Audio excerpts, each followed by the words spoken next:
Be me. 30 years old. Been working here for 8 years. Clawed my way up from junior analyst. Every performance review, I make sure they know. I expect the same compensation as my male colleagues. Actually pulled salary data from Glassdoor and industry reports to prove I was being underpaid 2 years ago. Walked into my boss's office with a printed spreadsheet showing that men with my exact credentials were making 8% more. I told him either he fixes this, or I'm filing a complaint with HR and looking for new opportunities. I've got my raise within 2 weeks. Felt like I had won something important. Like I was standing up for something that mattered, because it did matter. It still matters. I work the same hours, produce the same quality work, have the same certifications. There is literally no reason I should make less money because of what's between my legs. Fast forward to last month. Company hired a new guy, Derek. Same level as me, same years of experience. Found out through the office gossip network that he negotiated a starting salary that's $4,000 more than what I currently make. $4,000. I literally have seniority here, and he walks in making more. Spent an entire weekend building a presentation with compensation comparisons, performance metrics, client retention rates, scheduled a meeting with my boss and the department head, brought printed copies of everything, highlighted the relevant sections, told them this is discrimination, plain and simple. I don't care if he negotiated better, the market rate is the market rate. Either I get bumped up to match him plus a seniority differential, or I'm escalating this. They tried to give me some bullshit about budget constraints and different negotiation outcomes.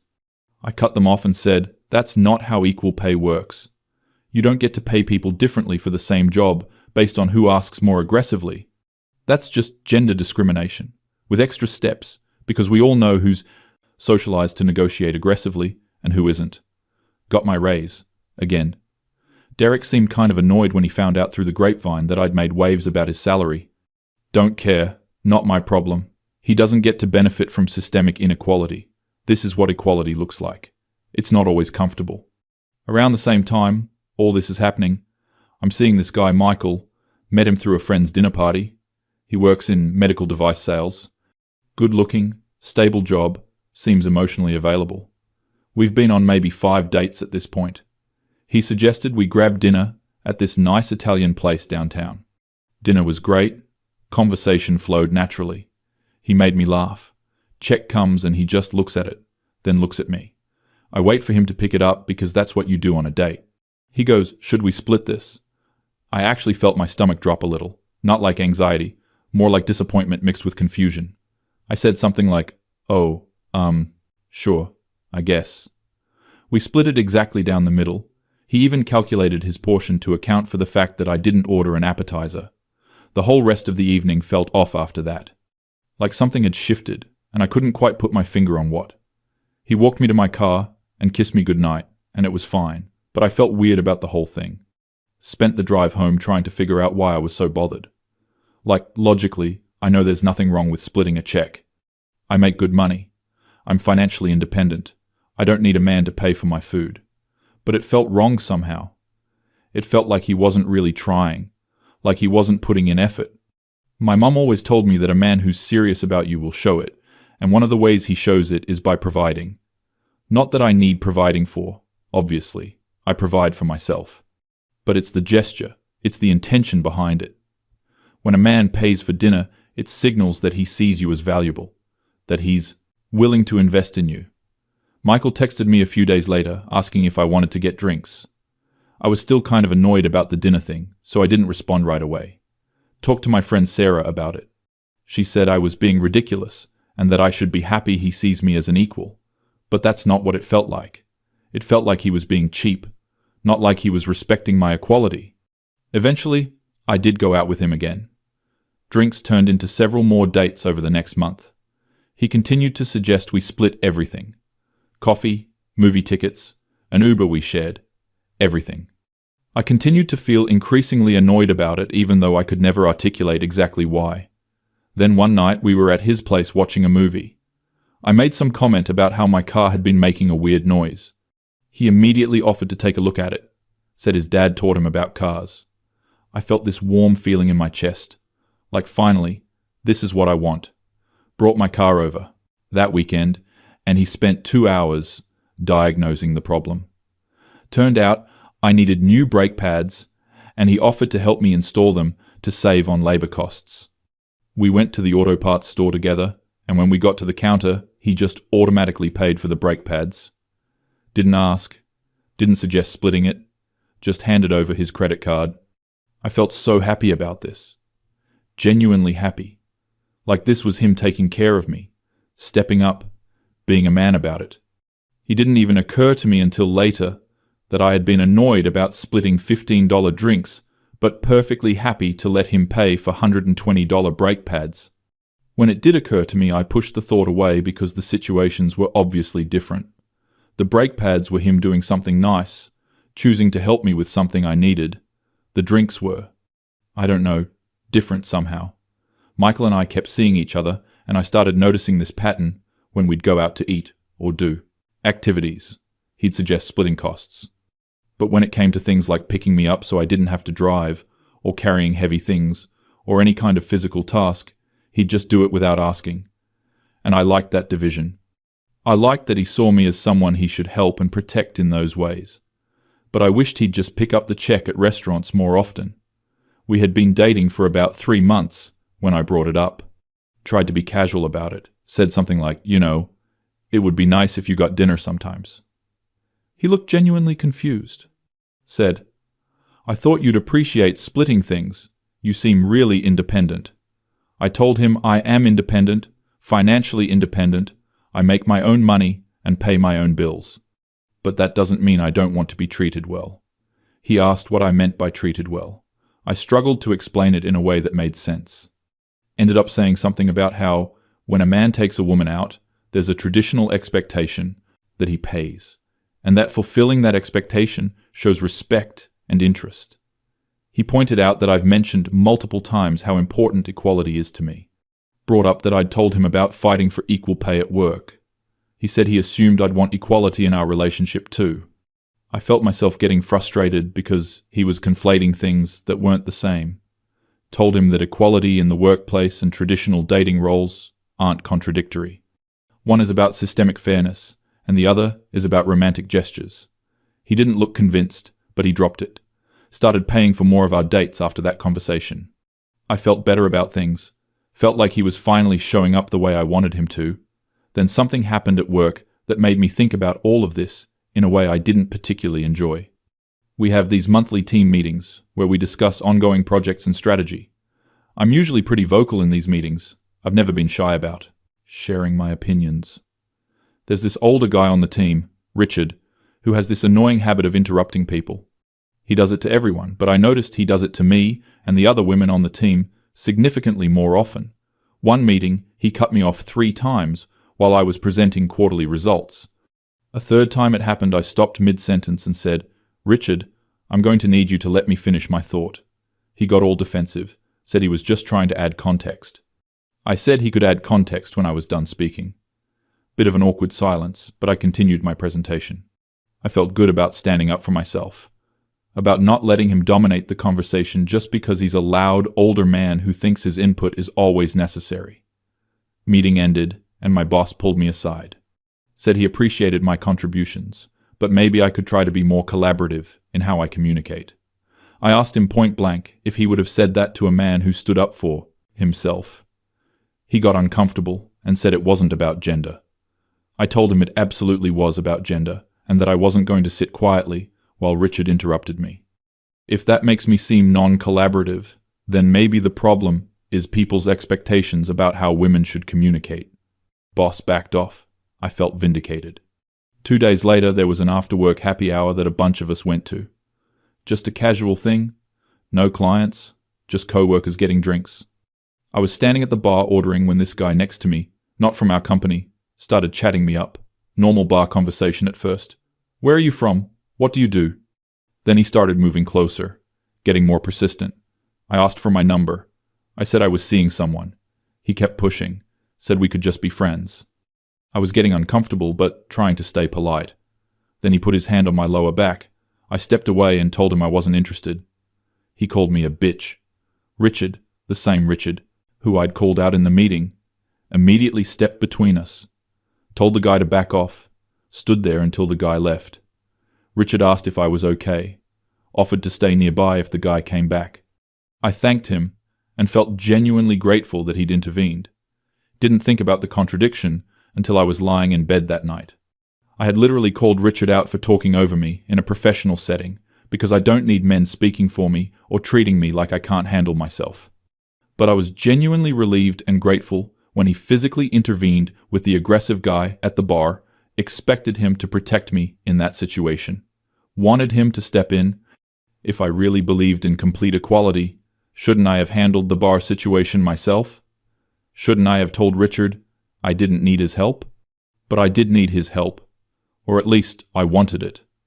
The guy was bigger than me, aggressive, potentially dangerous. Having Richard there made me feel safe. Isn't that what men are supposed to do? Step up when women are in threatening situations? Tried to reconcile these thoughts, but got annoyed with myself for even questioning it. The situations were different, obviously. One was about professional respect, and the other was about physical safety. I fell asleep before I could think about it more. A few weeks later, Michael and I went to a concert together.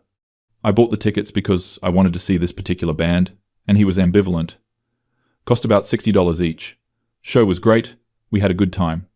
Afterwards, we were walking back to his car and passed by a guy sitting on the sidewalk asking for money.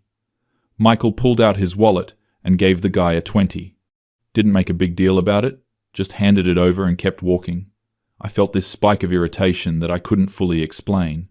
Later, when we were back at my place, I brought it up. Asked him why he gave that guy money. Michael seemed surprised by the question. Said the guy looked like I needed it. I said, that's not really the point. You don't know what he's going to spend it on. Michael said he didn't really care what the guy spent it on. It was $20, and maybe it would help. I told him it just seemed irresponsible.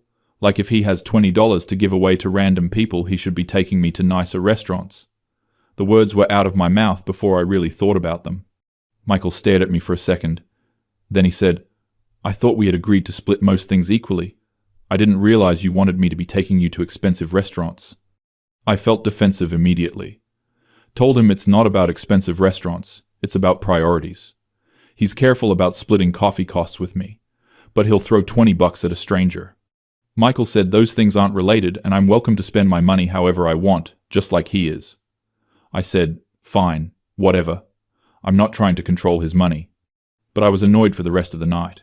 The truth was, I did think he should prioritize spending money on me over random homeless guys. Not because I needed his money, but because I'm his girlfriend, and that's how you show someone they matter to you. You invest in them, you treat them, you provide for them. But I couldn't say that directly, because I also believe I don't need a man's money, and I'm perfectly capable of providing for myself. Both things felt true at the same time. Started noticing this kind of pattern everywhere in my life.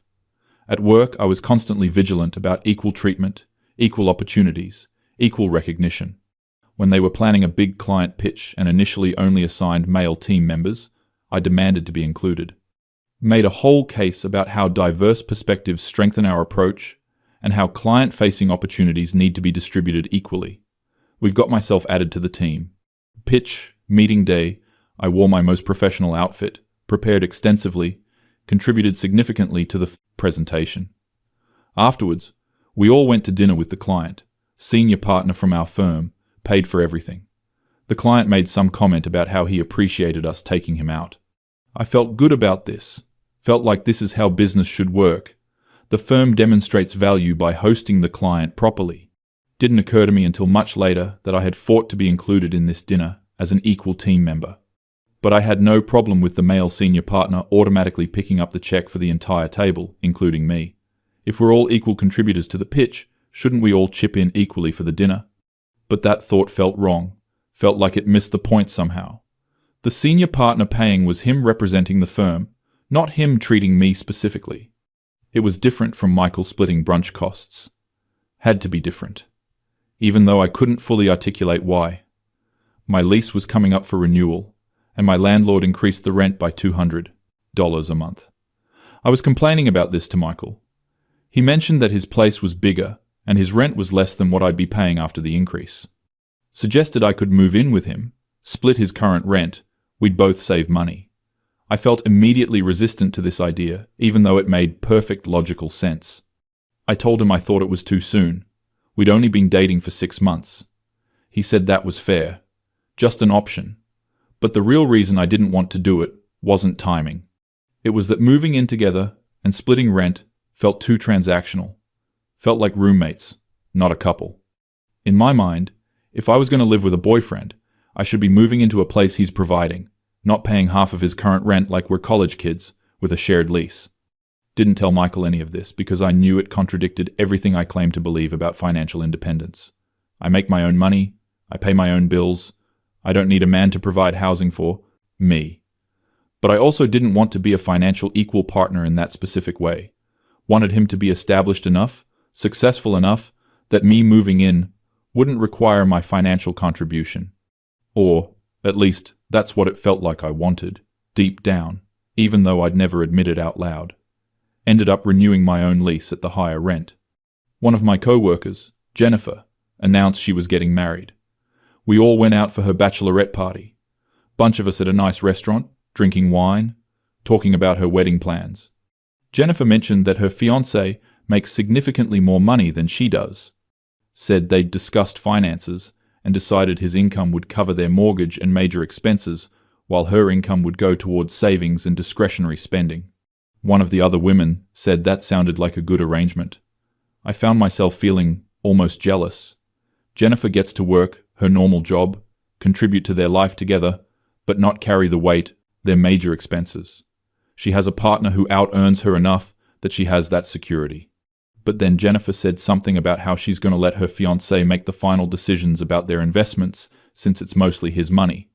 I immediately jumped in and said she shouldn't do that. Told her that giving up financial decision-making power in a relationship is dangerous. She needs to be an equal partner in all money decisions, regardless of who makes more. Otherwise, she's setting herself up for an unbalanced dynamic where he has control. Jennifer seemed a little taken aback. He said she trusts him, and he's better with investment stuff anyway. I told her trust isn't the point, equality is the point. She shouldn't diminish herself or her right to equal say just because he brings in more income. I felt very strongly about this as I was saying it. One of the other women pointed out that I'd just expressed envy about Jennifer's arrangement, where her fiancé covers their major expenses. But now I was criticizing the very dynamic that makes that arrangement possible. I said those things aren't contradictory. Jennifer can benefit from her fiancé's higher income without giving up her equal partnership rights. The woman said, but if he's covering the mortgage and major expenses from his income, doesn't he get more say in how that money is spent? I said no, absolutely not. That's how financial abuse starts. Marriage is a partnership, and all decisions should be equal, regardless of income disparity. But even as I said it, I felt confused about my own position. Because wouldn't I want exactly what Jennifer has? A partner who makes enough that I don't have to stress about major expenses, but I still get equal say in everything? That sounds ideal, actually.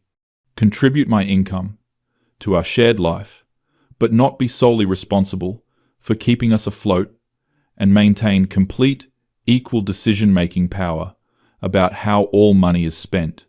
Is that having it both ways? Pushed the thought down and ordered another glass of wine. Michael and I had been dating for almost 9 months when we took a weekend trip together. Drove up the coast to this little beach town, rented a room at a bed and breakfast. I had assumed Michael would book and pay for the room since he suggested the trip. He sent me a request for half the cost on one of those payment apps.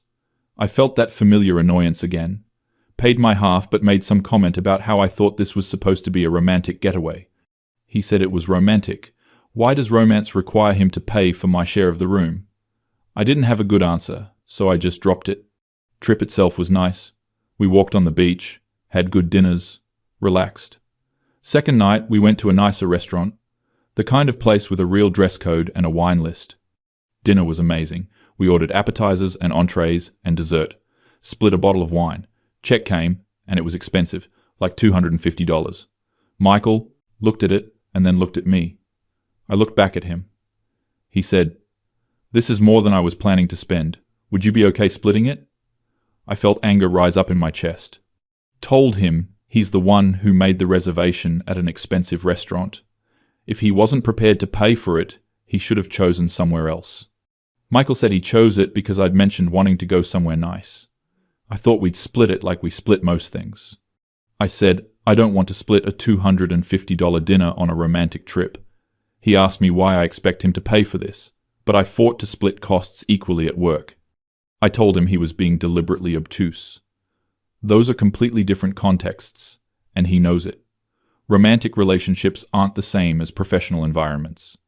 He said he's trying to understand my perspective, but it seems inconsistent to him. Claims to value equality, but only in contexts where it benefits me. I called him an asshole and went outside. Stood on the sidewalk trying to calm down. He came out a few minutes later and said he'd paid for dinner. Said he didn't want to fight about it. But the whole drive home the next day was tense. He kept asking me to explain the difference between wanting equal treatment at work versus traditional treatment in dating. I kept telling him he was comparing apples and oranges. Work is about systemic fairness and overcoming discrimination. Dating is about courtship and romance and gender dynamics that have nothing to do with workplace equality.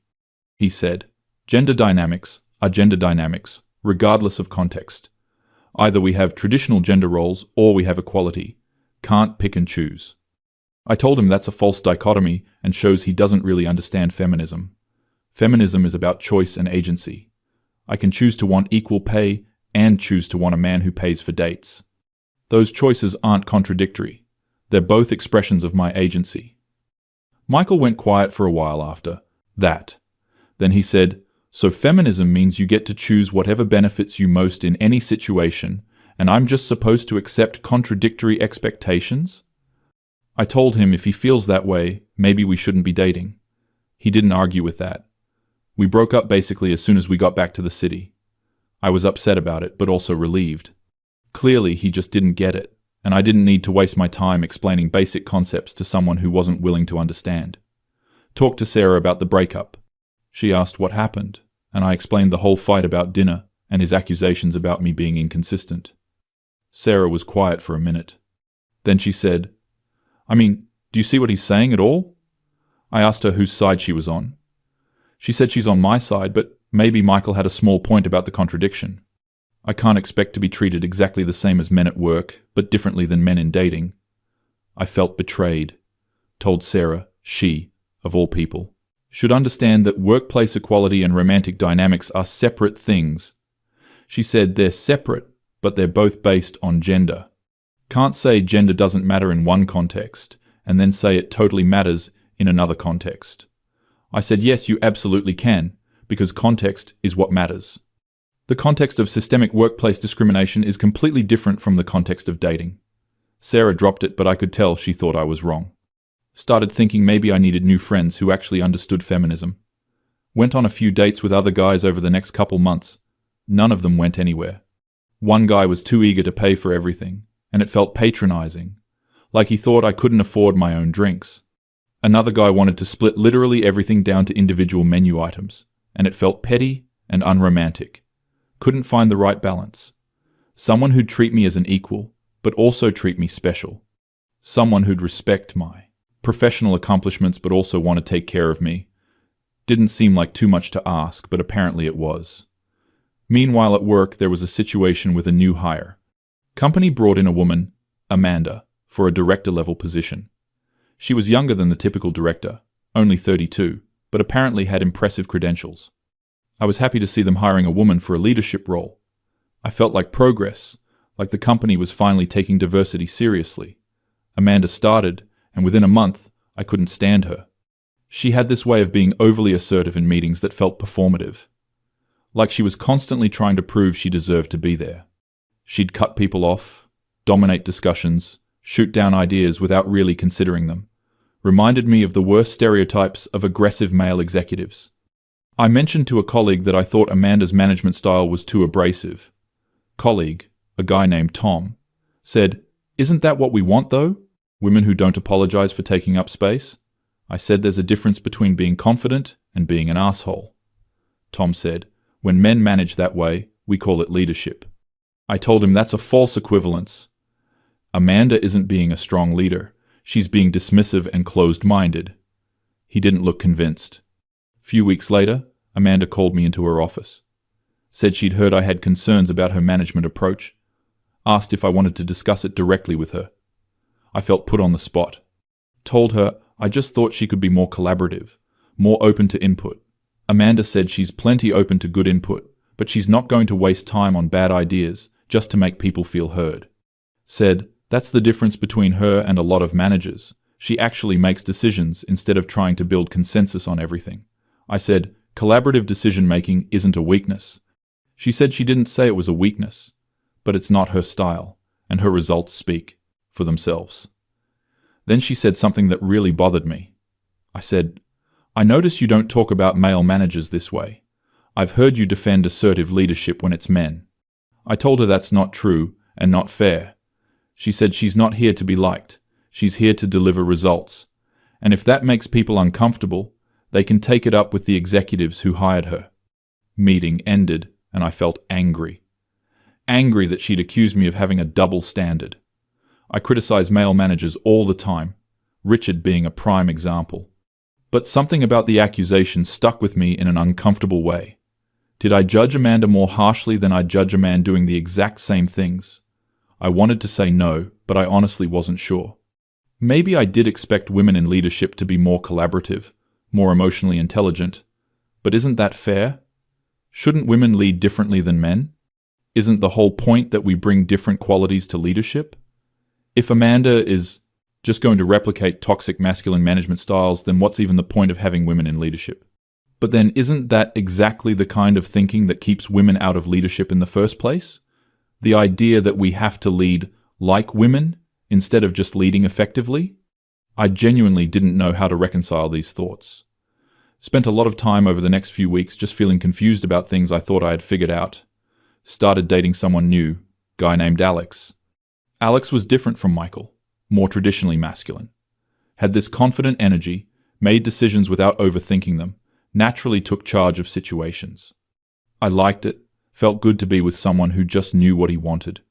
The first few dates he paid for everything without even discussing it. Opened doors, pulled out my chair, the whole traditional thing. I felt myself relax into it, like this is what I'd been wanting. Someone who understood how to treat a woman without needing it explained.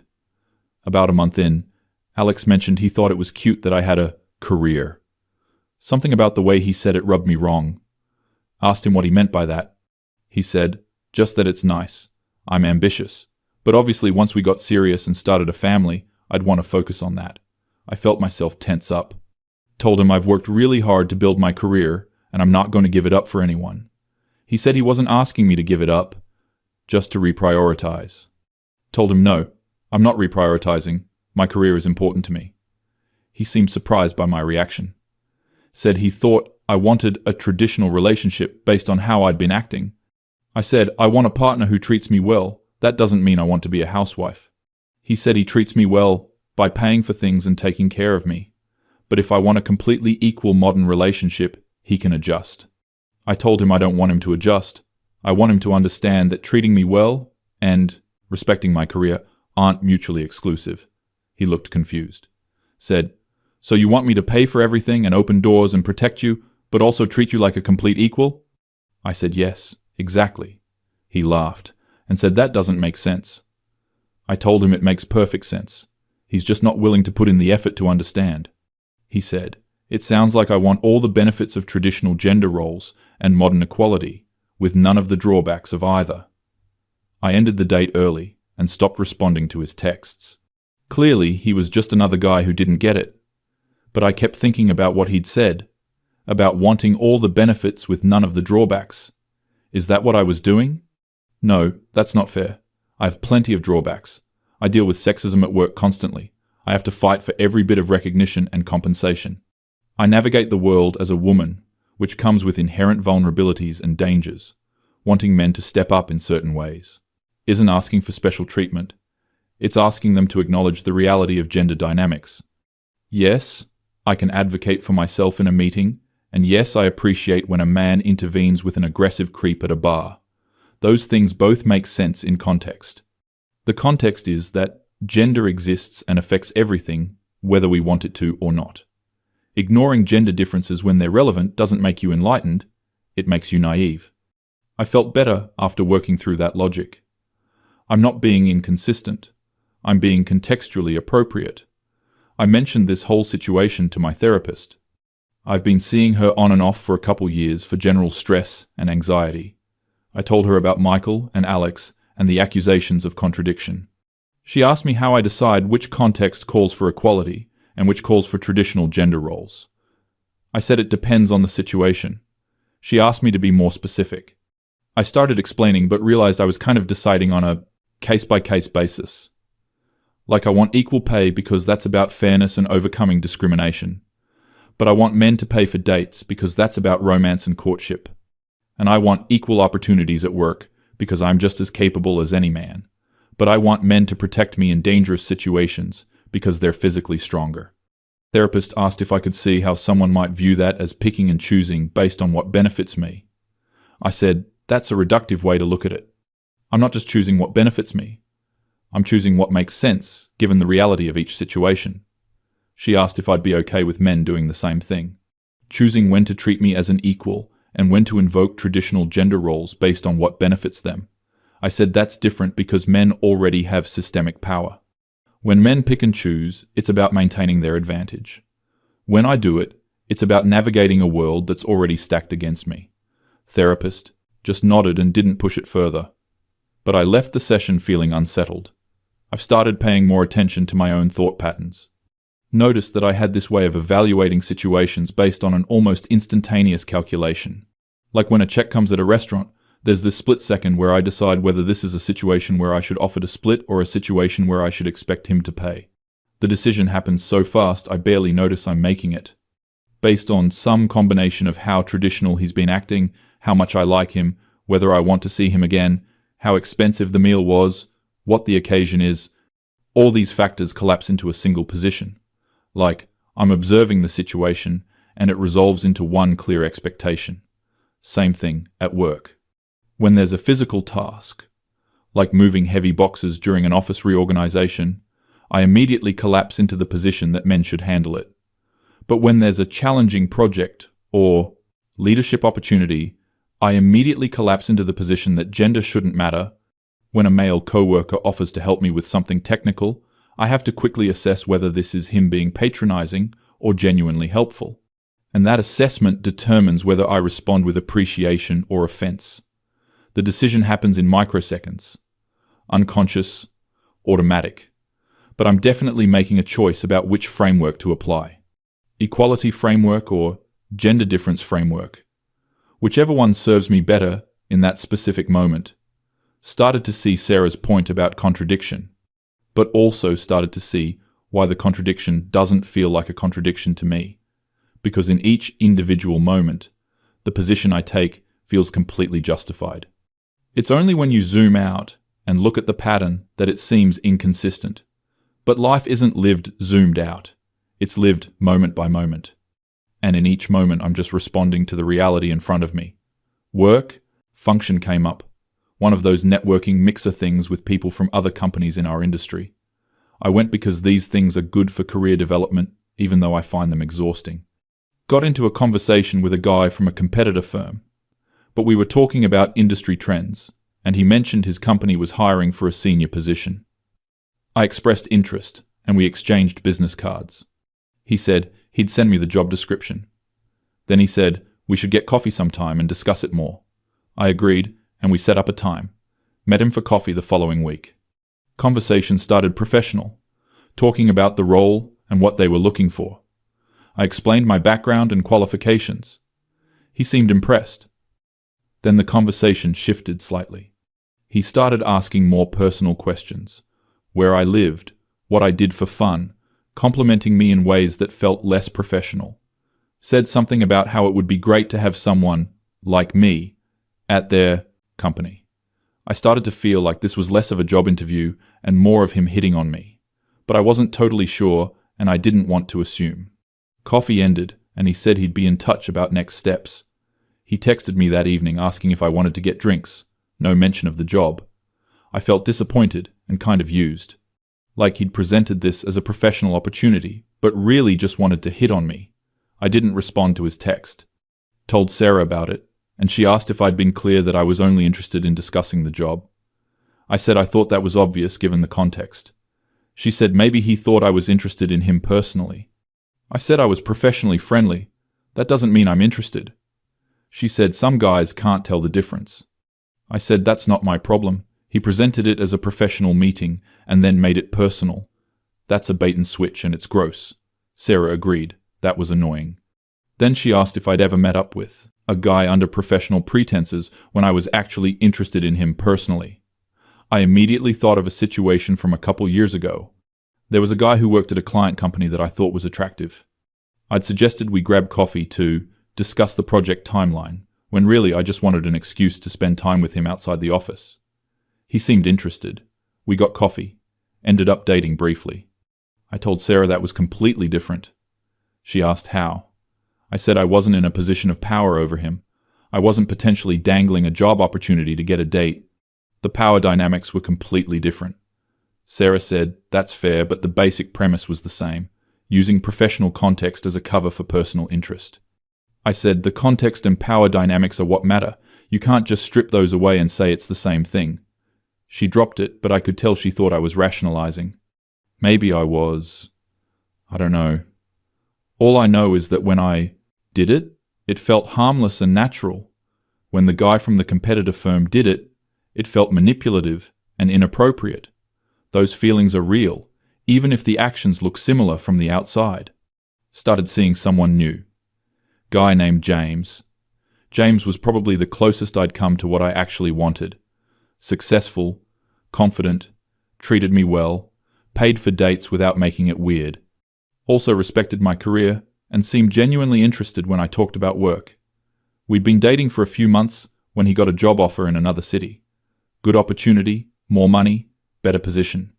He was excited about it, and I was happy for him. Then he asked if I'd consider coming with him.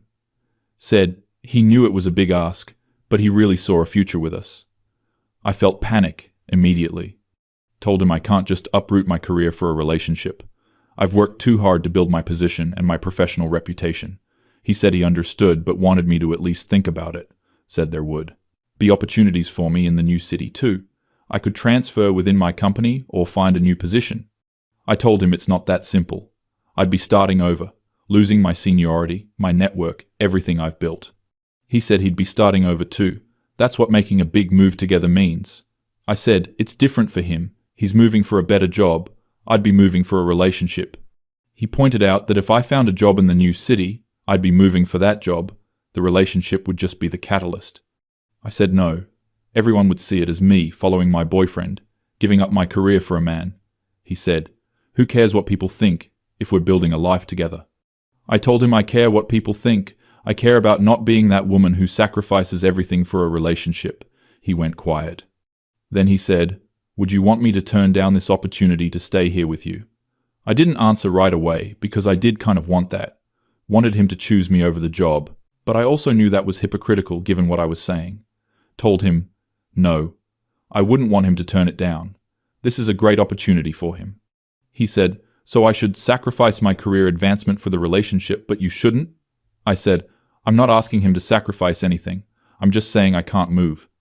He said, that means he has to choose between the job and the relationship. That's literally asking him to sacrifice one for the other. I felt frustrated because he was twisting my words. Told him he should take the job. We can try long distance. He said he didn't want to do long distance. He wanted to build a life with someone. We went back and forth for weeks. I kept thinking about what I actually wanted. Wanted him to turn down the job and stay with me, even though I'd never ask him to do that. Or wanted him to take the job and have it somehow not affect us. Or wanted him to take the job and for me to be able to come with him without it, meaning I was sacrificing my career. Wanted some option where nobody had to sacrifice anything. But that wasn't possible, and he eventually took the job and moved. We broke up. I was sad but also relieved. At least I hadn't compromised my principles. Hadn't become one of those women who gives up everything for a man. My career is important, and I made the right choice protecting it. Told myself that over and over. Few months later, one of my male colleagues, Jason, announced he was moving because his wife got a job opportunity in another state. He was leaving our company, seemed totally happy about it. I asked him if he was worried about finding a new position. He said he'd figure it out. His wife's opportunity was too good to pass up, and he was excited for her. Said they were partners, and sometimes that means supporting each other's advancement, even if it's inconvenient. I felt irrationally annoyed by this. Jason was giving up his job to follow his wife, and everyone thought it was noble and supportive. If I'd done, the same thing for James, people would have seen me as weak, as giving up my independence. Mentioned this to Sarah. She said, maybe I was projecting, and people wouldn't have judged me that way. I said, of course they would have. When a woman moves for a man, it's seen as capitulation. Sarah asked if I thought Jason was capitulating. I said no, but it's different for men. She asked how. I started to explain, but couldn't quite articulate it. Something about how men have inherent credibility in their careers, so they can take breaks or make moves without it defining them. Whereas women have to constantly prove ourselves, so any perceived sacrifice gets held against us. Sarah said that might be true, but also maybe I was using that as an excuse not to compromise. I told her I don't need excuses. I made the right decision for me. She said, okay, but did I actually make a decision, or did I just default to the position that required nothing of me? That hit harder than I wanted to admit. Had I actually weighed the options, or had I just immediately collapsed into the I can't sacrifice my career position because it was easier? Didn't want to think about it too much. Work has been going well at least. Got promoted to senior manager last year. Bigger team. More responsibility. Significant raise. Felt like validation that all my advocacy for myself had paid off. I'm getting the recognition and compensation I deserve. There's a younger woman on my team now, Melissa, reminds me of myself a few years ago. She's smart, ambitious, doesn't take shit from anyone. I've tried to mentor her, give her the support I wish I'd had coming up. A few weeks ago, Melissa came to me upset. Said one of the guys on the team, Kevin, had taken credit for her idea in a meeting. She'd proposed a new process improvement, and Kevin had presented it to leadership as his own concept. I told her that's unacceptable and I'd handle it. Called Kevin into my office and confronted him. He said he'd built on Melissa's initial idea and developed it further, so it was collaborative. I told him if it was collaborative, he should have presented it as such. Taking someone else's idea and presenting it as your own is plagiarism even in a business context. He got defensive, said he didn't think it was that big of a deal. I said it is a big deal, especially when a male team member takes credit for a female team member's work. We told him he needed to send an email to leadership, clarifying that the idea originated with Melissa. He did it, reluctantly. Melissa thanked me and said she appreciated me going to bat for her. I felt good about it, felt like this is what women in leadership should do, protect and advocate for other women. Then a few weeks later, there was a situation with a different team member. Young guy, Marcus, relatively new to the company. He'd made an error on a client deliverable. Nothing catastrophic, but definitely a mistake. I had to decide how to handle it. I could have brought it up in the team meeting as a learning opportunity. Could have addressed it privately. Could have covered for him and fixed it myself. I ended up fixing it quietly and mentioning it to him privately afterward. Told him to be more careful, but didn't make a big deal of it. Later, I thought about how I would have handled the same mistake from Melissa. Probably would have done the same thing, protected her and addressed it privately. But would I have done that for Kevin? Honestly, probably not. Probably would have been harsher, maybe even brought it up in the team meeting, because I don't feel the same protective instinct toward the men on my team. I advocate hard for the women and hold the men to a stricter standard. Is that wrong? Feels like it's correcting for broader systemic imbalances. Men generally get more slack and more second chances in professional environments. So me being harder on them is just balancing the scales. But also, if I'm the manager, I'm supposed to treat everyone equally, regardless of gender. I manage based on performance and behavior, not based on identity. Another contradiction I don't quite know how to reconcile. Present day now. I'm 30, senior manager, good salary, nice apartment, independent life. Not currently dating anyone. Most of my free time goes to work and friends and trying to maintain some kind of life balance. I still believe in equality, still advocate for myself, still fight against discrimination. But I'm also tired, in a way I can't fully explain. Tired of having to calculate the right position for every situation. Tired of defending choices that feel natural to me, but look contradictory to other people. Tired of men not understanding what I want, even though I can't always explain it myself. Sarah asked me recently what I'm actually looking for in a partner. I told her I want someone who's strong, but not domineering. Someone who pays for dates, but doesn't think that entitles him to anything. Someone who respects my career, but also makes me feel taken care of. Someone who treats me as an equal, but also treats me special. Someone who understands that I can advocate for myself in professional contexts, but still wants to protect me in dangerous ones. Someone who doesn't need me financially, but wants to invest in me anyway. Someone who's confident enough to lead, but secure enough to not need to be in charge. Sarah said, "That sounds like I want someone who can read my mind." I said, "No, I want someone who understands nuance." She said, "It sounds like I want someone who will always collapse into whichever role benefits me most without questioning it." I told her that's not fair. She said, "Maybe not, but it's kind of true. I want a partner who intuitively knows when I want equality and when I want traditional gender roles without me having to specify. Someone who can hold both frameworks simultaneously and apply whichever one I'm operating from in any given moment."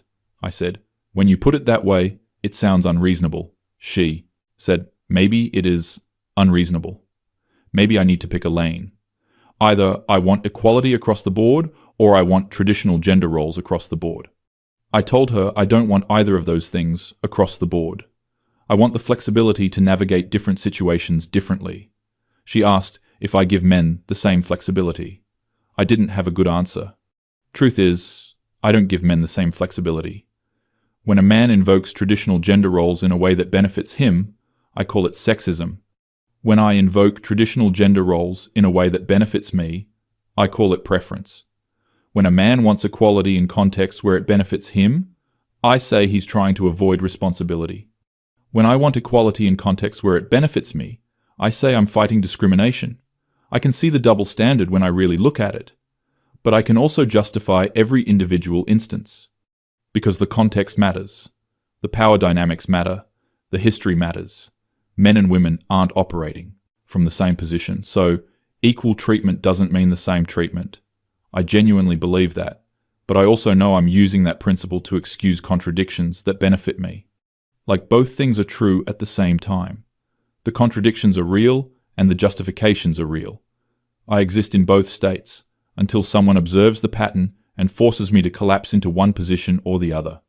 And even then, I find ways to maintain the superposition. Because giving up either framework means losing something I want. If I commit fully to equality, I lose the benefits of traditional gender roles. Men stop paying for dates, stop protecting me, stop providing in the ways that make me feel secure. If I commit fully to traditional gender roles, I lose my professional equality. I lose my right to demand equal pay and equal opportunities and equal treatment, so I don't commit fully to either. I keep both possibilities alive. I'm both the feminist who demands equality and the woman who expects chivalry. Both the independent professional and the one who wants to be taken care of. Both the strong advocate for myself and the one who wants male protection. I'm both until the moment demands I be one. And then I'm whichever one serves me better. And I genuinely don't see another way to be. The world isn't set up for women to just choose one framework and stick with it. We're expected to be both strong and soft, independent and nurturing, equal and special. So I navigate that by being whatever I need to be when I need to be it. Maybe that makes me a hypocrite. Or maybe that makes me a realist. Probably both.